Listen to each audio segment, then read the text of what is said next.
guys, it's Slexchan here, welcoming you to my very first Bleach chapter review. I'm excited, I hope you're excited. Today we're going to be going over chapter 416, which just came out a little while ago. I have a couple of things to say about the series before I get into the chapter. I have some very mixed feelings about this series, and it's all because of Aizen. It's going to take Kubo so much effort to salvage this mess that he has made out of his series just because of what he's done with Aizen. Aizen is the biggest hacks character I have ever seen in a series. He is worse than Sasuke from Naruto. He is terrible. No matter what you throw at this guy, he does not go down, and it really irritates me. Like, if there's one thing that I can't stand to see in a series, it is some unrealistic, godlike character like Aizen. He makes me so angry. Like, in my opinion, when he fought with Kisuke, there should have at least been more to that. Kisuke is the one who created his stupid Hogyoko, black shiny powerball, whatever you want to call it.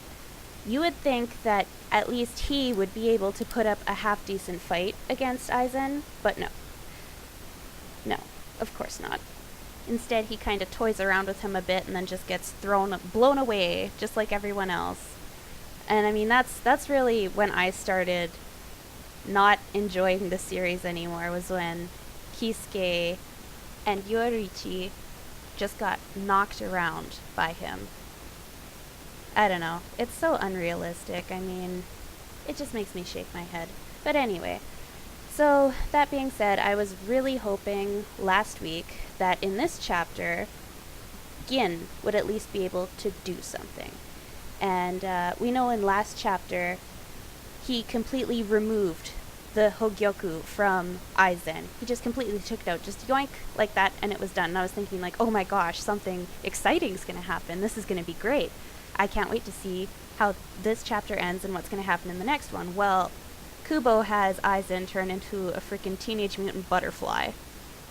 Of course, something like that would happen, right? So, then in this chapter, once again, character fighting Aizen gets completely blown apart. In this case, it's Gin. One slice across the chest, and then he gets his arm ripped off and he's done. Really, really irritating to see. I was hoping that at least he would be able to put up a half-decent fight against Aizen. Like, if Kisuke couldn't, I thought at least Gin could. Gin has such a hype about him. Like, when I look at Gin, I always think, you know, he's got to be really strong. He seems so sly and mysterious. But I always thought, you know, if anyone could do anything against Aizen, it'd be him. And he just got blown away. Like, 2 snaps and it was done. So that was kind of upsetting to read. Definitely did not enjoy seeing that. The one thing that was nice, though, was getting to look at least at a bit of Gin and Rangiku's background together. We see a little bit of their past, which is kind of cute. It's just, you know, the typical, oh, this guy's dying and now he's going to have a big flashback kind of thing. Wasn't that large, but I mean, we did see a bit of Rangiku, and we also saw that he also has some feelings towards her. So that was good to get some confirmation on their relationship, at least, like, since the Soul Society arc, we've all assumed that they had something going on between them. So now we know, yeah, they do. Still a little bit of mystery behind their relationship, but, you know, at least it's something, right? I think the thing that annoyed me the most about this chapter was the end of it. So cliche. No one can kill the stupid hacks villain, and then here comes the hero who's all big and strong, and, you know, he couldn't do diddly squat against him earlier, but, you know, suddenly now he's a complete badass, and he's gonna, you know, take him on and save everyone, of course. We've got Ichigo now, so I guess that means there's a fight next week, which, you know, I'm not gonna complain about it. I mean, any fight with Ichigo is always decent to watch. I just don't like how Kubo's approach on how he powers Ichigo up. Like, it's so random. Ichigo's not, like, he couldn't do anything before, so, you know, I always think, like, what's he gonna be able to do now? But Kubo always makes him pull it off. And I mean, that's another thing I don't like, is the random power-ups, you know, oh, I'm getting stronger and I'm stronger and I'm stronger, you know. It's like there's a limit to how strong a character can be. He looks really badass at the very end. I mean, when he shows up, his facial expression is just deadly. That's one thing that I like. The artwork in this is fantastic. Which reminds me, the very front page, awesome artwork. I love that.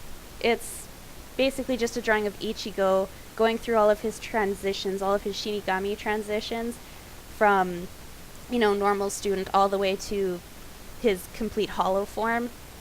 I just love it. And then you see some feet and you don't see the rest of the body. So I'm thinking, okay, there's another one, right? Because you don't see the whole thing. After his full hollow transformation, there's just a foot there. So possibly a new transformation coming up. Can't wait to see that. Yeah, so all in all, this chapter wasn't that great. I mean, I'm not going to give it a huge rating just because, you know, it didn't live up to what I was hoping it would be, but there's nothing much you can do.